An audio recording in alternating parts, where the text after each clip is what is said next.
Hello friend, मैं आनंद राज। आप लोग भी देखिए, सुप्रीम कोर्ट का एक डिसीजन आया है कि भर्ती प्रक्रिया के बीच में आप नियम नहीं बदल सकते हैं। देखिए, सुप्रीम कोर्ट ने यह डिसीजन एक राजस्थान में अनुवादकों की नियुक्ति पर ये डिसीजन दिया है।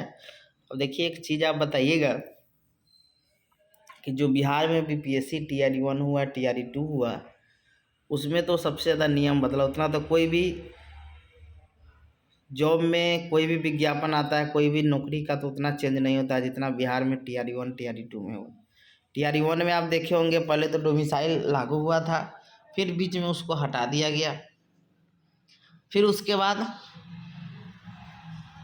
जो था निगेटिव मार्किंग था उसको हटा दिया गया, फिर बीपीएससी TRE 2 सब अतुल प्रसाद के रीजन में हुआ। फिर बीपीएससी TRE 2 में जो क्वालिफाइंग पेपर था वो 30 नंबर का एग्ज़ाम हुआ था, 9 नंबर लाना था, उसको भी हटा दिया गया। बोला गया कि बाद में उस चीज़ से बहुत सारे टीचर वैसे लोग पास हो गए जो लोग जॉब टीचर के जॉब कर रहे हैं और क्वालिफाइंग पेपर में फेल है।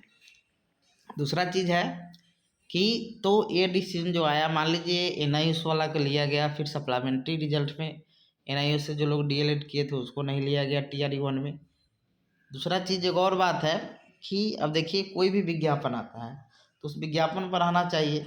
इतना संशोधन TRE 1 TRE 2 में हुआ है, समझे, तब कोई केस कर दिया है। वहाँ के अनुवादक का जो बहाली आया था उसमें कमी पद पर लिया गया था। देखिए लिखा है क्या था मामला, कि यह मामला राजस्थान हाई कोर्ट के 13 अनुवादकों की भर्ती से जुड़ा है। विज्ञापन के बाद 21 आवेदक लिखित परीक्षा और मतलब इंटरव्यू में शामिल हुए, लेकिन नियुक्ति सिर्फ 3 की हुई। बाद में विफल आवेदकों को पता चला कि हाईकोर्ट ने 75% अंक प्राप्त करने वाले के चयन का ही आदेश दिया था, लेकिन विज्ञापन में जिक्र नहीं था। उसके बाद 2010 में कोर्ट में अर्जी दायर की गई, यानी जिसका 75% होगा मार्क्स जो भी सब्जेक्ट में। तो कहने का मतलब क्या है कि जो भी आप नियम विज्ञापन में दिए हैं उस पर आपको अड़े हुए रहना चाहिए। अब देखिए यहाँ लिखा है कि मानक पहले तय हो। लिखा है कोर्ट ने कहा कि सक्षम प्राधिकार विपरीत नियमों के अभाव में उपयुक्त उम्मीदवार के चयन, लिखित परीक्षा, साक्षात्कार सहित विभिन्न चरणों के लिए मानक तय कर सकते हैं। यह भर्ती प्रक्रिया शुरू होने से पहले होना चाहिए। यदि प्राधिकरण को अधिकार है तो मानक उस चरण तक पहुँचने से पहले तय हो सकता है, यानी पहले ही तय कर लीजिए कि आपको क्या करना है क्या नहीं करना है।